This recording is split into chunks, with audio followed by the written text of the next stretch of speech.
Good evening. Thank you for joining us of this evening of hope. We know that it is no accident that you are here. You were invited. We are delighted. You said yes. I admit, sometimes getting an invitation for me can come with hesitation, but you said yes, and that makes you our honored guest. We hope, see what I did there? You will find tonight is the highlight of time spent throughout this week. I know it is for me. I want to take a moment, just a brief pause. There is so much cause to celebrate this incredible night. Look around you, around me. Do you see what I see?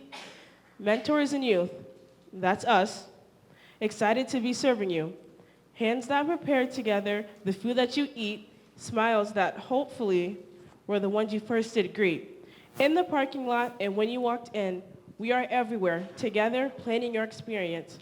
Everything you see tonight was created by these young leaders and their mentors alike. If you're new to us and us to you, allow us the pleasure to introduce you. And if you're our biggest fan, hi, Mommy. Please understand what you bring to the table is far more than what we are ever able to fully communicate. We are filled with such thanks to have you here tonight. I'm going to share a little bit about life decisions and our mission and vision to bring restoration to Rockford by investing in at-risk kids in and out of juvenile detention. We do this through a little thing called relational mentoring. You know, some call it discipleship, some call it life-on-life relationship. We call it both of those, but mostly life-altering. So often the system around our youth is faltering, failing to meet the critical needs of our highest risk teens. I think back to a conversation with a young lady whose brother was gang involved, found community with running the streets instead. A message on Facebook said his ops would paint the town red. She called me, terrified, aware of what would happen next. In his world, she was considered collateral. His affiliates wouldn't bat an eye at all if it came to her life on the line, simply from his life decisions. Her mom had called, asked me to take her out of state just until it was safe. This was before Life Decisions existed as a legal organization. But I would say this was the first life decision that opened my eyes to see sometimes these kids just don't have the same opportunities as maybe you and me. When they have to try to sleep with one eye open on the door, over their shoulder, over and over and over. Same old story, brand new day. Raising younger siblings, constantly feeling unsure and unsafe, no caring adults to show them the way. To get out of poverty, out of crime, out of the wrong place at the wrong time. And then enters Jadarius and Jake, a big, wild vision to bring restoration to Rockford by building a tribe of mentors.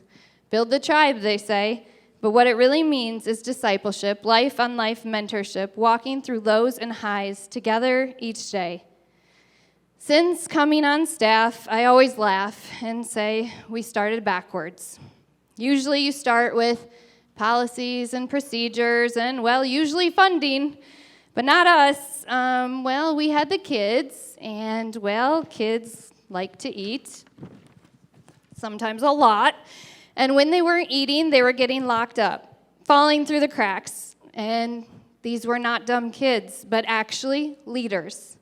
But leaders who lacked the structure and accountability that is necessary to accomplish really anything.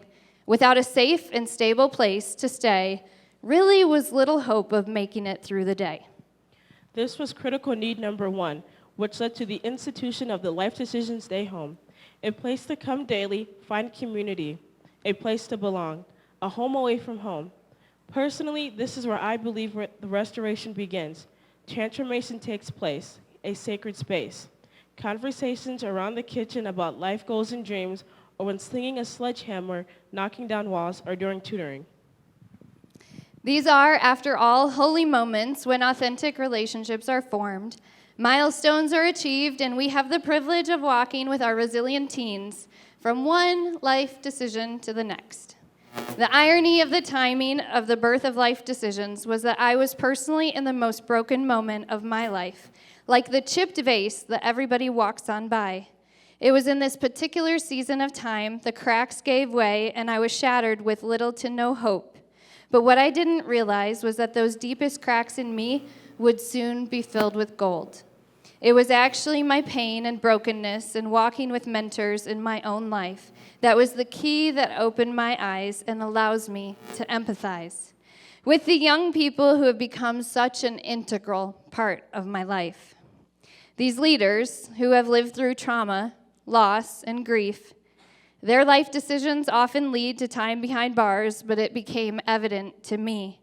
Our community often labels them as brokenness of our city, the cracks, the shattered pieces of society.